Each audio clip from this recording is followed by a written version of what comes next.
Fast Track Fascism. I'm Krista. I'm Heather. Today's episode is called Psychological Games. There are a couple of studies we want to start out with that we need you guys to go look up and have the history on. We're going to give you a rundown of them. One of them, which we've mentioned in the past, is the milgram shock experiment. The other one is the zimbardo prisoner guard experiment of Stanford, 1974. And then we also need you to look up Edward bernays. And he is... we'll provide the link for the propaganda. Yeah, but he's the one who changed propaganda to public relations. Yeah. Relations. He's Freud's nephew that came to America and made lots and lots of money getting women to smoke. Yep. Anyways, so we're going to start with, I guess the first one, the milgram shock experiment. And what happened in that, it's going to give you a pretty much sum up, so it's really generalized right now, guys. Okay, they had the experiment, the guy that's going to be signed up for the experiment come in, and guy in the lab coat, without the lab coat, they altered that for as a control, would tell him that he had to deliver shocks to the other person in the other room, that if he answered these questions wrong, it was a set of which word doesn't belong, car, motorcycle, bicycle, and then they would throw a word in like cat or flower or, frog. And they would ask the person which one doesn't belong, and the dude would be like, frog, and he'd get it right, so he would get shocked. If he got it wrong, then he got shocked. And they would, as you got a question wrong, they would increase the shock level until the person in the other room stopped responding. Like crap, that hurts, Now, unbeknownst to the guy that's delivering the shocks, he doesn't know that's an actor. So anyways, he looks at the experiment and he's like, dude, the guy's saying he's in pain. He's saying he's going to kick my ass when he gets out of here. Like, there's a problem. And the experimenter goes, well, it's for the experiment. You have to proceed for the experiment. He never says that you have to do it, like you have to do this, but he implies that it's for the experiment, This has to happen for the experiment. And the guy's like, okay. And then he goes, I'll take full responsibility for it. You have nothing to worry about. And he's like, who's responsible if he dies? That's the one thing that we wanted to bring into what we called it as the transfer of responsibility and the transfer of guilt. Zimbardo in 74 did an experiment where he had, people come in and some were signed up, and then he randomly assigned them to prisoners and randomly assigned them to guards. 6 of them were prisoners, 6 of them were guards. Paid them $15 a day, and after, they had to close the experiment down 6 days into it because of the reactions that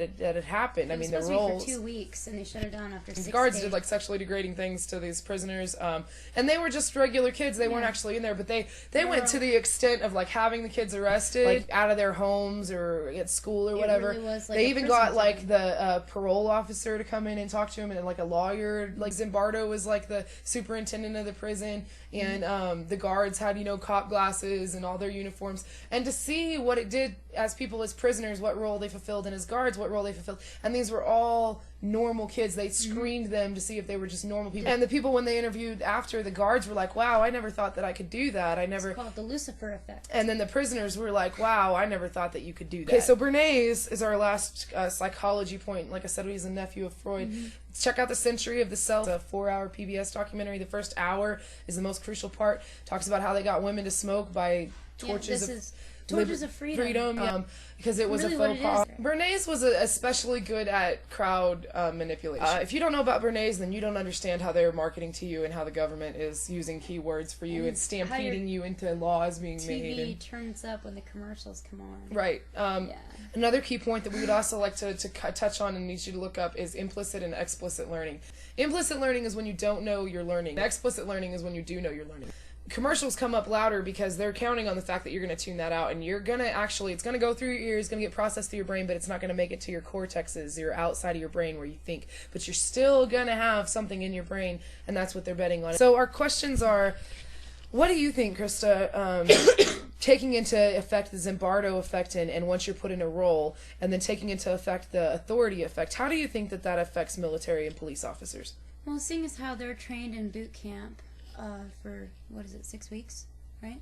They're trained in boot camp to basically be brainwashed, to basically kill on command. That's what a good soldier is. He kills on command. He takes orders. He does not question his authority. The Zimbardo experiment directly relates to it because it's a figure of authority. Because when you are in a helmet with camouflage on, have an M16... There's plenty of conclusive research about how people view themselves when they're in an in-group, like a gang, like I associate with this gang, or I associate with I'm an American, that's an in-group. And there's several studies, but the key findings behind them are how people behave towards those groups when you're in the in-group, when you're in the out-group. Now, if you're a police officer and you're set to, patrol patrol people, or you're a military officer and you're set to come over there and fight a war, you are already an out group to the people that you are against. So you're not gonna, identify with them as well. You couldn't find common ground as them as easily because they're not in your group. The way that Milgram refers to military is the transfer of responsibility. So like, okay, I killed a whole bunch of innocent people in a war, but because my country told me to do it. Yeah, because Uncle Sam said so, it's okay. That's David Thoreau also saying that you are no longer a man that makes moral decisions. You are now a machine, and there's no moral decision. Same with cops. There's no moral decision. You don't have to actually think about. Your moral repercussions aren't directly on you, and especially because they're not accounting for these cops that tase people and kill them, because they already given the taser. Whatever happens, they're off the hook. They have already got the right to use the taser. So these are directly tied to these studies that were done in the 60s and 70s, and even as far back as the 20s. And Bernays even quotes, he said that it operates in establishing the rising or diminishing prestige of a summer resort, in causing a run on a bank or a panic in the stock exchange, in creating a bestseller or a box office success. And what he is referring to is public relations, and how playing on people's habits and emotions and impulses will get them, in the psychology of that, will get them basically to do what you want them to do. Now, leading into the people and the public and the way that they do this on the public, people that are policed or imprisoned, even if they feel imprisoned in their own homes, I'm sure suffer the same consequences that happened in the Zimbardo experiment, the prisoner guard experiment. Because of the fact they are subservient to the people that are in authority to them. And that says the same thing for the Milgram experiment, because I wear this lab coat, because I have this badge, because I'm a doctor, which Bernays actually said a little bit above that, was that the way, or below what we just read to you, said that if you wanted, if you were a meat packer and you wanted to get people to eat more bacon, you have to go to a doctor, because people will believe the doctor if he says bacon is wholesome. Wholesome bacon, guys. You want coronaries. Alright, so this is all the propaganda, and this is how they play us, guys. This is how they manipulate us, and so we want to look at the public and being subservient to the authority, and then not only that, the manipulation behind the marketing techniques, behind the political propaganda. Political propaganda is a big one. It's a real big one. Why do you think they drop things like they're coming for your home? This is going to affect the farms and your schools and your retirement fund, America, if you don't pass this bill. Like, they did that intentionally after they threw words out in the market like that.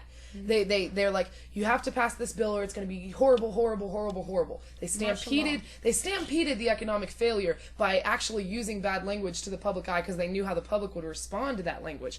And then they used the same language to get them to pass the bill. And it's the fear language, and we've already gone over the stampeding effects. So in summation, we would like to talk about how to combat this. Yes. There is a very effective way to combat this, and I want everybody to understand this. The only way. Being aware of what is happening. And being aware of what they're doing, and being aware of your own weaknesses psychologically, to know that just because somebody's wearing a badge, hey, wait a minute, I learned from a YouTube video that I watched, or from my psychology class, or maybe my friend told me, that I might be susceptible to believing what this guy tells me because he's a person in authority. Because he has a badge. I might be susceptible to enacting martial law on citizens of the country that I live in because somebody in authority told me to do it, and I feel like I'm in that group, and it's my in-group, and it's cool. I don't have the responsibility. It's a gang. It's a group effect. Google some group effects and Google Scholar. So the way you combat this is you tell your family members that are police officers, be aware of why they're acting the way they're acting. Be aware of what they use, the tools they use. Be aware of the Zimbardo experiment. Be aware of the Milgram experiment, and be aware of Bernays and the way they market to us, the way that they tell us to buy their goods, and we need this, and we need this, and because it's done in politics, and it's done in marketing. And it's done pretty much globally now. But you got to pay $50,000 to get a college degree in psychology, guys. So thank God the internet's around, and you only got to pay for the computer and your internet access. So please wake people up that have the internet. Share your videos, share your knowledge, share your links, and let these officers know, let your guys that you have friends, like we have 3 friends that are in Iraq right now, let them know that, hey, just to let you know, dude. And they might not want to listen. They usually don't. They usually don't want to listen, but that's okay. I mean, the worst thing they can say is no. Right? All you have is your mind and your lungs. Well, anyways, guys, we love you. And stay safe and happy. And be educated. Yeah, be while aware. you still can. Be aware. Love you.